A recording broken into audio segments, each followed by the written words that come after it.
Hi guys! So I'm back to video. I've been wanting to do this for a while, but it's taken me some time to get around to it. So today I want to talk about consciously choosing life over work. And so this is actually fast forwarding quite a few episodes to a place where I was feeling much more comfortable with my mental health and sort of what I call reclaiming my life over work. And I know I wrote a blog post, like maybe it doesn't have to be quite so binary, like work or life, or like work-life balance. I think there probably is a bit more of a mix, a bit more of a, flow in between the two. But I really want to talk about this topic today because it's an important one. And yeah, I'm just going to jump right in. So, after various other burnouts and episodes, which I hope I will get to in a video at some point. It must have been yet another Christmas, because Christmas is always the time of year that I take to reflect on the past year, what's happened, how did I get here, what do I want to do next. That's always kind of been my little moment to reflect. And I think that, I decided that enough was enough. Actually, most of what I was experiencing and the stress I was going through, I was doing to myself. I think I was making myself work really hard, putting myself under a lot of pressure, and I just realized that no one was really thanking me for that, and I wasn't getting anything back for it. So I was like, that's ridiculous. So at this point I was like, okay, now I needed to make a really conscious decision to stop doing that and to choose things that I want for myself in my life.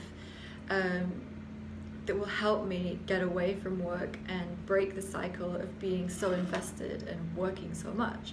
So the biggest project that I took on to in my sense, reclaim my life from work, but that does sound a bit extreme, but let's say consciously choose life over work, was to become part of a dance troupe for a year. So I've always dreamt of being part of a performance group. I love to dance, I love to perform. I have been part of a few previously, but never anything, I would say, as committed as I had imagined. Like I really pictured the thing, throwing yourself all in, rehearsing all the time, like really serious amateur dancing, not just an end of year performance, let's say. And an opportunity arose, and I was really lucky to be chosen to be part of this performance group. And so that was 9 months, I think, from September to about June or July of the following year, of full commitment. So what did that mean for me?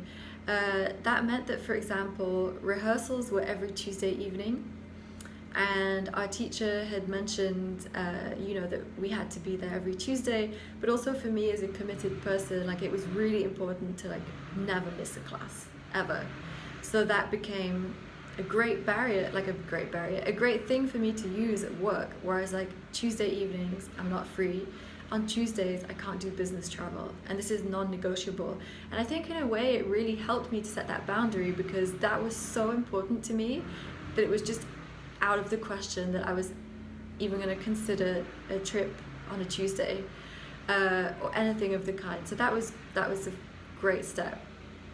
And then of course, we had a lot of rehearsals on weekends and a lot of practice and then performances. And what that did for me was that it really allowed me to throw myself all into this side project of dancing. Aside from class, we were also practicing by ourselves and arranging a lot of practices in addition to formal rehearsals. But it really gave me a goal to work towards, towards this performance, towards this group, to contribute, to develop as a dancer, which is my main passion outside of work. And so suddenly I was defining myself by this project and not by work anymore, because I think there was definitely a point in time where I was working so much that had really become my identity. And I think that was the harmful relationship that I had with work, because I was so exhausted and I wasn't getting any recognition for it, and then I was really resenting that, and I was upset. And so this was a way of me saying, no, you know, your identity is not in your job, your identity is in dance or something else, but you know, dance is who you are and what you love, and that's where you should be investing all that energy. And it was so rewarding because I was getting a lot more back from it than I ever got from a job. And it was great because it gave me something to talk about at work. I could talk about it with my colleagues, you know, they would ask me about it. It made me really proud because then I could show them videos of our rehearsals or of our providing to me. But yeah, that for me was a real moment of pride in so many ways. When I had finished that whole experience and when we reached June or July of that year, I really felt that there had been a difference in my approach and my relationship with work. I think it was really healthy that I took on this side project. It was a lot of work, of course. It was difficult at times, but it taught me to balance, you know, like to balance my outside of work passion with my work, how to better manage these priorities, you know, how to balance maybe the stress from my dance with the stress from work. Maybe both balancing each other out or cancelling each other out, or maybe one feeding the other, but really learning to navigate, okay, personal life with work life, which until then had been very much like work life taking over personal life. So I think by the end of it I'd learned so much, and I felt a lot more confident in making those choices moving forward for my personal life, for things outside of work that made me live, that made me happy, and in fact that also gave me the energy to then go back to work. Because I think that one of the things when you're working so hard and you're like really stressed out and you're not, you know, you're kind of getting dragged down by the whole thing, is that you don't get any perspective. And I really feel like spending that time outside of work on that project maybe even gave me more energy to go back to work and throw myself into projects, and maybe even look past the bad times or some of the negative things, because in my mind I was like, you know what, this doesn't even matter because I have this project on the side. So I would really recommend trying to do that. If you are struggling at work, you know, to find a balance, if you feel like work is taking over your life, and if you would really like to have a more healthy relationship with work and maybe more of a balance between work and life, then I really recommend finding a project that you can invest some time into that will help you to do that. It doesn't have to be as intense a commitment as the one that I made. I do think that was quite a big commitment. It can be something smaller than that, you know, like it could just be, I don't know, volunteering on a weekend at a place that is really, you know, for a cause that is really dear to your heart. Or it could be something else. It doesn't really matter what it is, but I think that just committing to something else because you like it and you want to do it and it matters to you really helps put things into perspective, or at least I believe.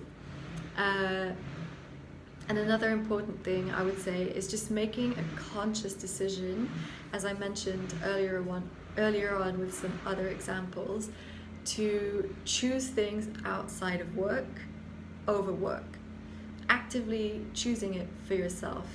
I don't think it's a fight between work and those things, you know, it's not like so black or white, like it's one or the other. I think it's more just reminding yourself that you have a life outside of work, there are things that you enjoy, maybe different passion points that you want to pursue, and then consciously saying, okay, today I'm going to do that, and I'm not going to cancel on this class that I picked or this friend that I said I was going to meet, and I am going to leave the office early, even if it means that there's an unfinished task, and really try to become okay with like leaving those unfinished tasks at work, even though it can be stressful. I totally understand, but just trying to get more used to that until you reach a point where you're more comfortable with it and you're able to make it a habit, because I really think that it's those small things that start to break the negative cycle and the negative relationship that we create for ourselves with work.